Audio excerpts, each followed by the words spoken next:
دوستو، دو سگے بھائیوں کے بڑے بڑے زرعی فارم ساتھ ساتھ واقع تھے۔ دونوں 40 سال سے ایک دوسرے سے اتفاق سے رہ رہے تھے۔ اگر کسی کو اپنے کھیتوں کے لیے کسی مشینری یا کام کی زیادتی کی وجہ سے زرعی مزدوروں کی ضرورت پڑتی تو وہ بغیر پوچھے بلا جھجک ایک دوسرے کے وسائل استعمال کرتے تھے۔ لیکن ایک دن کرنا خدا کا یہ ہوا کہ ان میں کسی بات پر اختلاف ہو گیا، اور کسی معمولی سی بات سے پیدا ہونے والا یہ اختلاف ایسا بڑھا کہ ان میں بول چال تک بند ہو گئی، اور چند ہفتوں بعد ایک صبح ایسی بھی آ گئی کہ وہ ایک دوسرے کے سامنے کھڑے گالی گلوچ پر اتر آئے، اور پھر چھوٹے بھائی نے غصے میں اپنا بلڈوزر نکالا اور شام تک اس نے دونوں گھروں کے درمیان ایک گہری اور لمبی کھاڑی کھود کر اس میں دریا کا پانی چھوڑ دیا۔ اگلے ہی دن ایک ترکھان کا وہاں سے گزر ہو رہا تھا تو بڑے بھائی نے اسے آواز دے کر اپنے گھر بلایا اور کہا کہ وہ سامنے والا جو فارم ہاؤس میرے بھائی کا ہے، جس سے آج کل میرا جھگڑا چل رہا ہے، اس نے کل بلڈوزر سے میرے اور اپنے گھروں کے درمیان جانے والے راستے پر ایک گہری کھاڑی بنا کر اس میں پانی چھوڑ دیا ہے۔ میں چاہتا ہوں کہ میرے اس کے فارم ہاؤس کے درمیان تم 8 فٹ اونچی بار لگا دو، کیونکہ میں اس کا گھر تو دور کی بات ہے، اس کی شکل بھی نہیں دیکھنا چاہتا۔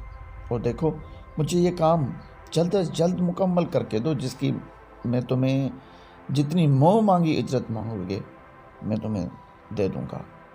ترکھان نے سر ہلاتے ہوئے کہا کہ مجھے پہلے آپ وہ جگہ دکھائیں جہاں سے میں نے بار کو شروع کرنا ہے، تاکہ ہم پیمائش کے مطابق ساتھ والے قصبے سے ضرورت کے مطابق مطلوبہ سامان لا سکیں۔ موقع دیکھنے کے بعد ترکھان اور بڑا بھائی ساتھ واقع ایک بڑے قصبے میں گئے، اور 3-4 متعلقہ مزدوروں کے علاوہ وہ ایک بڑی پک اپ پر ضرورت کا سامان لے کر آ گئے۔ ترکھان نے اسے کہا کہ اب آپ آرام کریں اور اپنا کام ہم پر چھوڑ دیں۔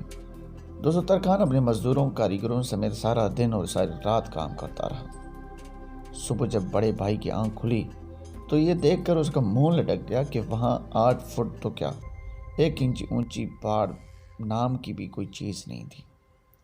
وہ قریب پہنچا تو یہ دیکھ کر اس کی آنکھیں پھٹی کی پھٹی رہ گئیں کہ وہاں ایک بہترین پل بنا ہوا تھا، جہاں اس کے چھوٹے بھائی نے گہری کھاڑی کھود دی تھی۔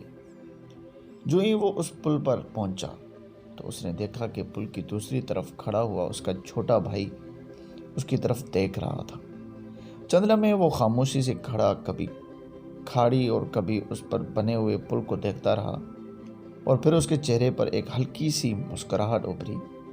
چند سیکنڈ بعد دونوں بھائی نپے تلے آہستہ آہستہ قدم اٹھاتے پل کے درمیان آمنے سامنے کھڑے ایک دوسرے کو دیکھنے لگے، اور پھر دونوں بھائیوں نے آنکھوں میں آنسو بھرے ایک دوسرے کو پوری شدت سے بھینچتے ہوئے گلے لگایا۔ دیکھتے ہی دیکھتے دونوں بھائیوں کے بیوی بچے اپنے گھروں سے نکل کر بھاگتے اور شور مچاتے ہوئے پل پر اکٹھے ہو گئے، اور دور کھڑا ہوا ترکھان یہ منظر دیکھ کر مسکرا رہا تھا۔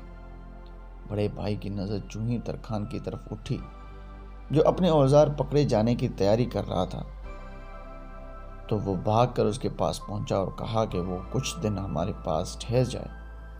لیکن ترکھان نے یہ کہہ کر چل دیا کہ اسے ابھی اور بہت سے پل بنانے ہیں۔ تو دوستو، برائے مہربانی کوشش کریں کہ لوگوں کے درمیان پل بنائیں، دیواریں نہ بنائیں، اور اس پیغام کو زیادہ سے زیادہ لوگوں تک پہنچائیں۔ آپ کا سننے کا بہت بہت شکریہ۔ اللہ حافظ۔